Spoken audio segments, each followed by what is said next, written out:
Joan Baez is a legendary folk singer, activist, and songwriter whose powerful voice became a symbol of peace, justice, and social change. From her rise to fame during the 1960s folk revival to her lifelong commitment to civil rights and protest movements, Baez's influence extends far beyond music. But behind the spotlight, she faced personal struggles, heartbreak, and the challenges of staying true to her beliefs in an ever-changing world. Today, we take a deep dive into the life and sad ending of Joan Baez, her incredible journey, her impact on music and activism, and the lesser-known hardships she endured along the way. Joan Baez was born on January 9, 1941, in Staten Island, New York. She was the child of a spiritual family, with a paternal grandfather who was a minister and a maternal grandfather who was a priest. And if that wasn't enough of a curveball for future musical aspirations, her father was a scientist who co-invented the X-ray microscope. Religion and science swirled around the Baez household. Quite the contrast to the path Joan would later choose, strumming guitars and raising her voice in protest songs. That she ended up a musician famous for standing up against oppression seems at first to come out of nowhere, but the seeds of her social conscience were planted early. They say the heart of activism often lies in personal experience, and Joan Baez lived through her share of it. A Mexican background in mid-20th century America was never simple. She faced prejudice simply for her heritage, a wave of ugly hostility that lit the fire in her belly. It didn't hurt that her family became Quakers, a Christian group that emphasizes equality, truthfulness, and pacifism. Thus, by the time she was a teenager, Baez had a moral framework that valued nonviolence and honesty above all else. Back in high school, she was just another teenage girl in Palo Alto, California, trying to navigate classes, social circles, and typical adolescent angst. Except she wasn't typical. The country was deep in Cold War paranoia, so air raid drills were routine. One day, the teacher told everyone to vacate the room and assume positions for protection. Instead of playing along, Joan simply stayed in her seat, quietly refusing to budge. Even then, she was testing authority, making a small but powerful statement. The teacher might have rolled their eyes, but Baez was already forging her own path. That rebellious streak would soon find a bigger stage. When her father got a job offer from MIT in 1958, the family uprooted from the West Coast to Boston, a city renowned for its vibrant folk music scene. For Baez, it was a cosmic alignment. A teenager freshly arrived in a hub teeming with acoustic guitars, soulful crooners, and dusty coffeehouse stages. She dived in headfirst, frequenting the small clubs that served as launching pads for aspiring folk troubadours. One of those was Club 47, where she landed a debut gig to an audience of exactly 8 people: her mom, dad, sister, boyfriend, and a few friends. She must have felt both comforted and sheepish. 8 people is hardly enough to stir up stage fright. She walked away with a grand total of $10. But that club liked her sound well enough to book her twice a week at $25 a show. A quiet triumph that hinted she was onto something. Around the same time, a friend, none other than Bob Gibson, invited her to perform at the first ever Newport Folk Festival in 1959. This festival was new, but it was about to become legendary for catapulting the careers of folk luminaries. Baez was barely out of her teens, stepping on stage in what would become an iconic moment. She performed barefoot, captivating the crowd with a voice so pure it might have been a celestial instrument. People started calling her the Barefoot Madonna, half in awe, half in amusement. Whatever they called her, the applause was deafening. Her future was written in that musical hush that folk audiences fall into when they know they're witnessing something special. Baez's rise was fast, but she wasn't simply chasing fame. Right from the start, she used her platform to challenge injustice. In the Deep South during segregated times, she flat out refused to play venues that enforced whites only or segregated seating.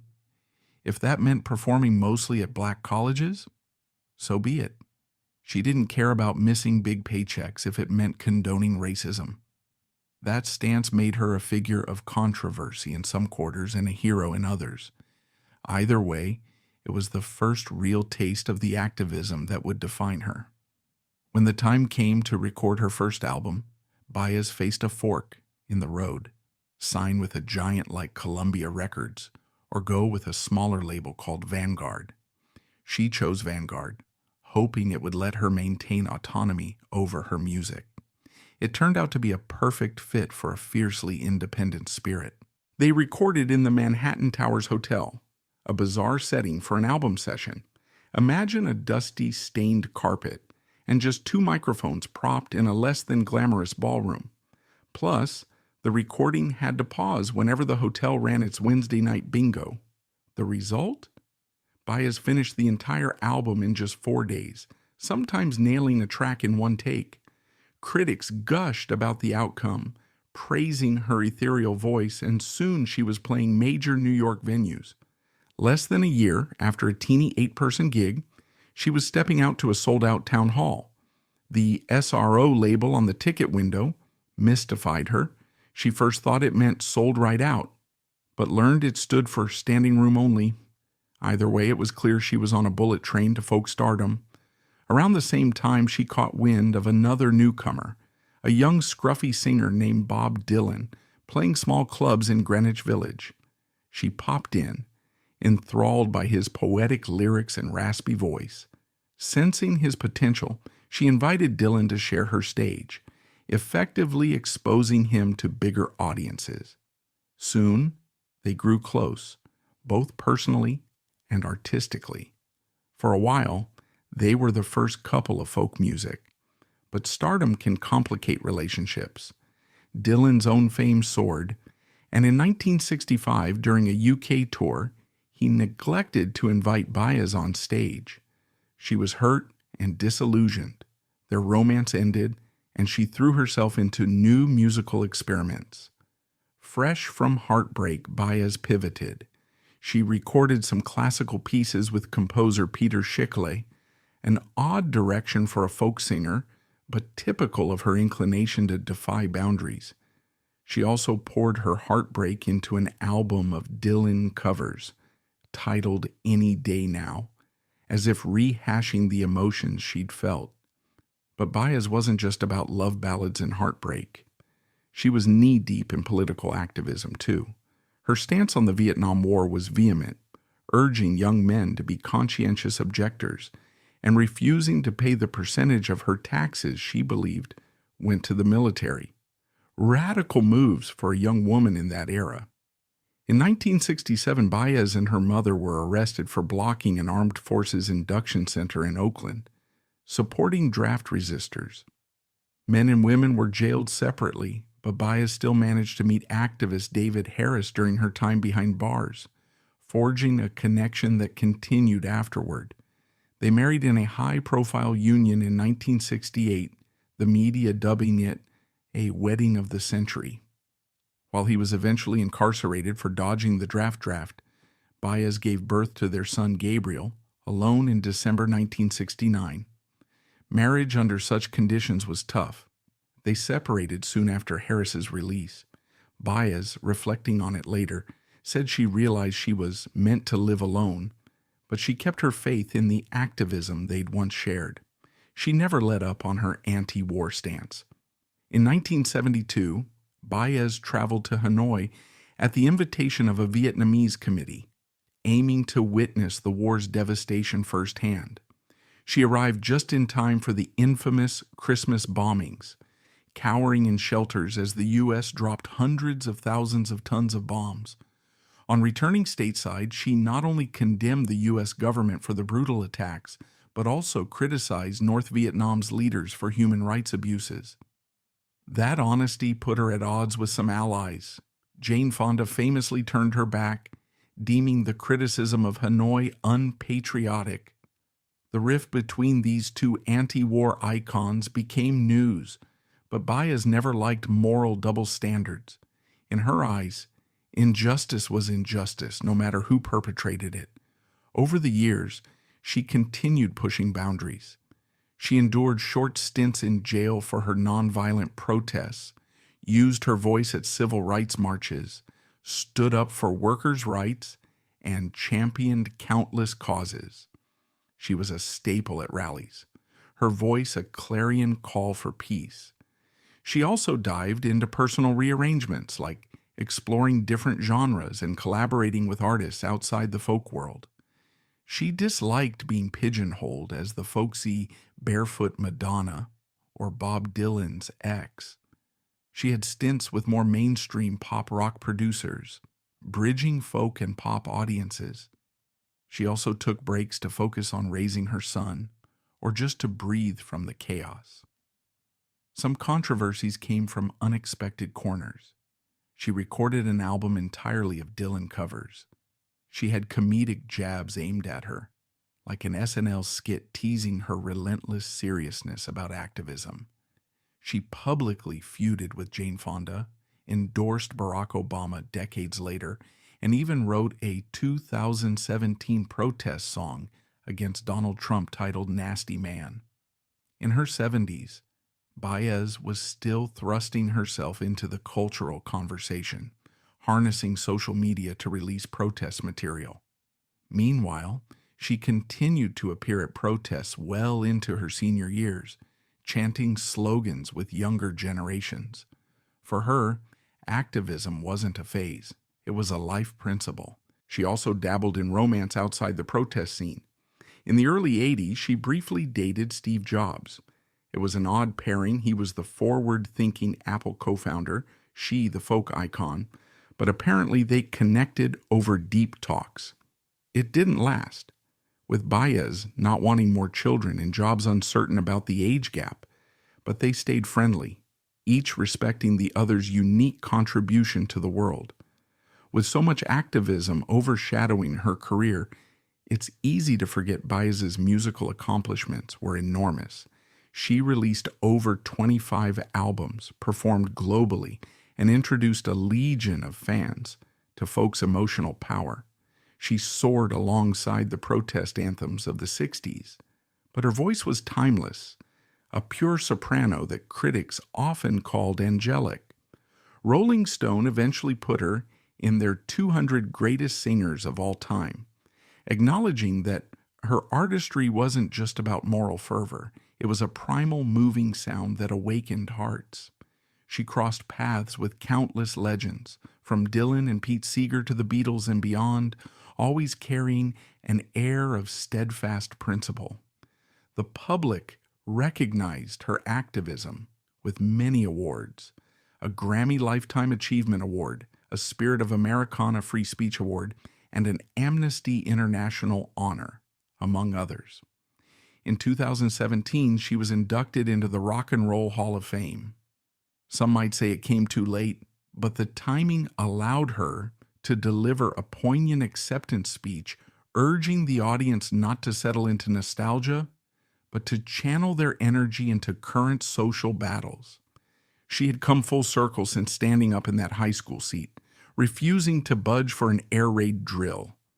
Now she was internationally praised for decades of championing nonviolence. Her personal life slowed over time. She considered retiring from large-scale touring, wanting to give the younger generation the spotlight. But she never fully retired from activism. Like she said once, "Activism is in my blood."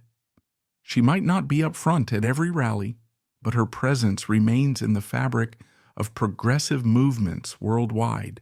Little gestures, cameo appearances, or heartfelt letters, she's never truly absent. In the 21st century, Baez spoke candidly about her mother's tension with her activism. Her mother worried about Baez's repeated jail stints, especially after she had a child. But eventually the mother came around, acknowledging that Baez's convictions had shaped her into a powerful moral force. Toward the end of her mother's life, Baez provided care, symbolizing how she'd always practiced the compassion she preached on a personal scale.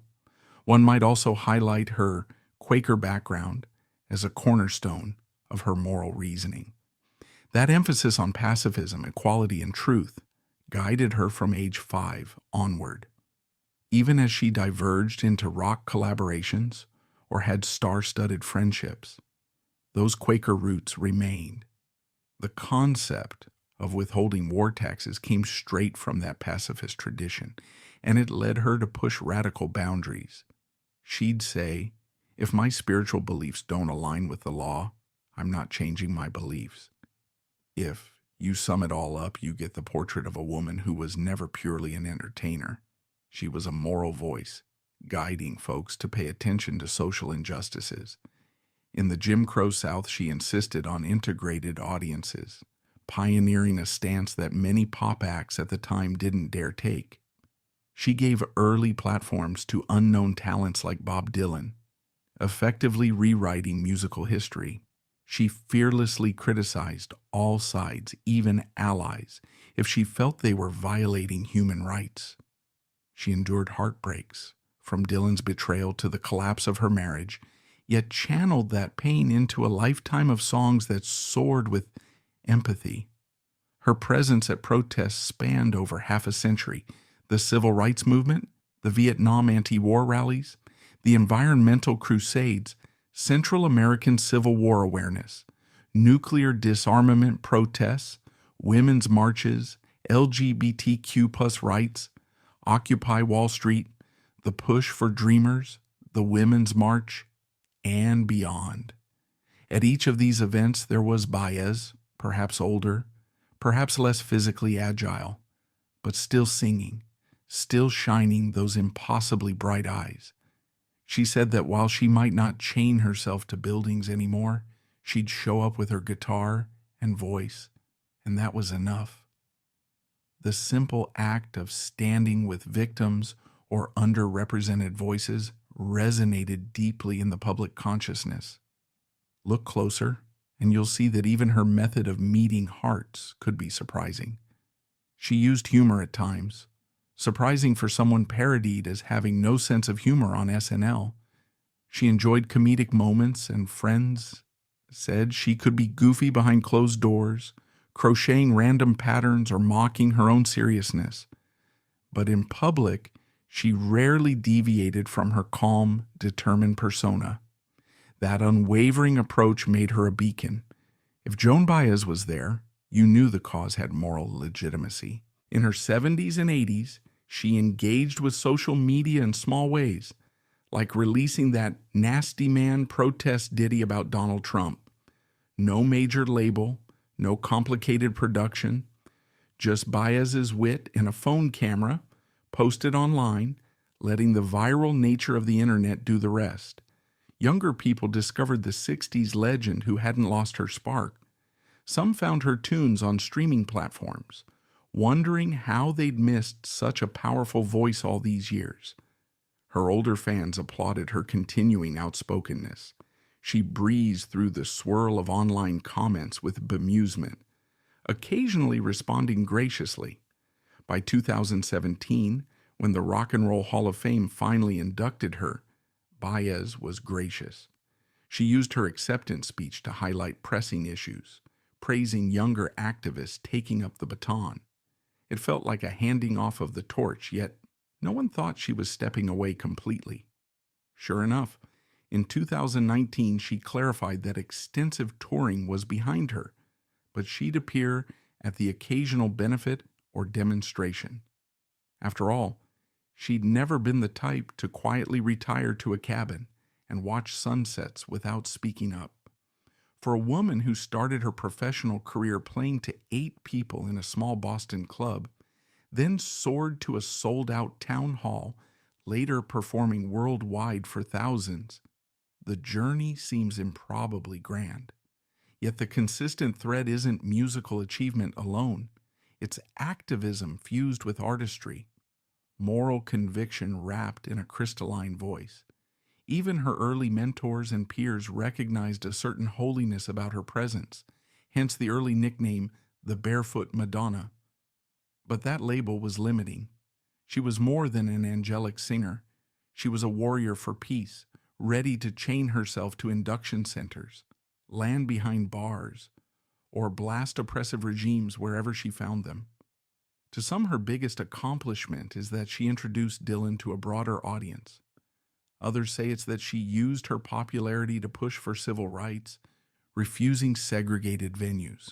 And others might claim her dedication to pacifism, from Vietnam to modern conflicts, is her crowning legacy. But maybe the real hallmark of Joan Baez is her willingness to embody the Quaker principle: speak truth to power, no matter the cost. That unwavering path took her into war zones, jails, controversies, heartbreak, and global stardom. She lived it all, weaving the experiences into her music, even well into her older years. When she could have coasted on her legacy, she instead wrote new protest anthems, encouraging fresh generations to demand justice. And her voice, though slightly aged, remained luminous, a tapestry of empathy, sorrow, and hope. Now, as an elder stateswoman of folk and activism, Baez stands as living proof that art can shift political landscapes. She didn't just sing protest songs. She practiced them, got arrested for them, faced personal turmoil because of them. She left us a discography brimming with soul. From those hush-inducing ballads at the Newport Folk Festival to her star-studded duets and covers, her music resonates with clarity and purpose. In the tapestry of American cultural icons, Joan Baez is more than just the barefoot singer or the lady who once dated Dylan. She's an integral thread in the story of 20th century protest movements, bridging the 1960s civil rights era to the 21st century activism of climate marches and beyond. If at any point a cause seemed hopeless, you'd find Baez there, guitar in hand, voice unwavering, urging people to keep believing. That's the power of her legacy. Even a single voice, if unwavering enough, can shift the direction of an entire conversation. Her childhood experiences with racism stoked her empathy for marginalized groups. Her Quaker upbringing cemented her pacifist stance. Her heartbreaks, like Dylan's abrupt departure and the collapse of her marriage to David Harris, infused her songs with human vulnerability. Her comedic side, glimpsed rarely, reminded us she was never just a stoic do-gooder, but a flesh and blood person struggling, laughing, loving. When you look at the highlights, performing barefoot at Newport, refusing to sing for segregated crowds, traveling to bombed-out Hanoi, bridging the 60s to the 21st century, becoming a mother alone, enduring short spells in jail, forging alliances, and feuds with other icons, the overarching impression is of an unstoppable moral compass in a long, eventful life. She's the fearless teen who didn't move for an air raid drill, just on a larger stage. Today, the world that once adored her voice in smoky coffee houses is drastically changed. Folk music has splintered into countless subgenres. New generations might not recall the collective despair over Vietnam, and the internet saturates us with activism. Yet Baez's name still stands for something. When she endorses a candidate or a cause, even if you disagree, you're reminded of the sincerity behind it. She doesn't speak lightly. She's known what it feels like to lose fans or friends over her outspoken positions. She's known that all her life, and still she persists. At a certain point, perhaps she glances back on the heartbreak with Dylan, the orchard of regrets in her personal life, the sweet but doomed romance with Steve Jobs, or the long shadow of her father's intellectual influence, and she must marvel at the mosaic that is her life. From the girl who cried over prejudice to the woman who soared into the Rock and Roll Hall of Fame, she's a testament to how artistry can fuse with integrity in a way that shapes generations. We might revere her for songs like Diamonds and Rust, which recount her painful, wistful memories of Dylan, or for anthems like We Shall Overcome, which became the soundtrack for so many civil rights demonstrations. Each track is a reminder of an era where music was protest. Protest was music, and hearts could be changed by a single acoustic guitar and a fearless voice. If the 1960s taught us anything, it's that individuals like Baez can move mountains by singing truth to power. As she entered her 80s, Baez signaled a gentler pace for her day-to-day life. She painted, wrote, spent time with family, engaged quietly with activism from behind the scenes, no more constant touring or nightly sets. The voice that once soared in open-air festivals now aimed more at introspection. Though she'd still appear at a rally if it felt vital, in interviews she repeated a phrase about letting younger activists lead, that she had her turn and was excited to see what the next wave would do. Yet that humility doesn't diminish the weight of her achievements. If anything, it underscores her lifelong conviction that this was never about fame, but about justice. Ultimately, Joan Baez leaves a legacy of sincerity. Her brand was never marketing glitz or flamboyant gimmicks. It was authenticity, a moral clarity that refused to compromise. Whether she was belting out a Dylan track or risking arrest on a picket line, the message was the same. We have a responsibility to each other, to stand up, to sing out. Life might knock us around, lovers might break our hearts, governments might bomb innocence, but we must keep going. Through her music and activism, she changed lives and inspired generations. While her journey has had its share of struggles, her influence remains as powerful as ever. What's your favorite Joan Baez song or memory? Let me know in the comments below. Don't forget to like, subscribe, and turn on notifications for more. Thanks for watching, and I'll see you in the next one.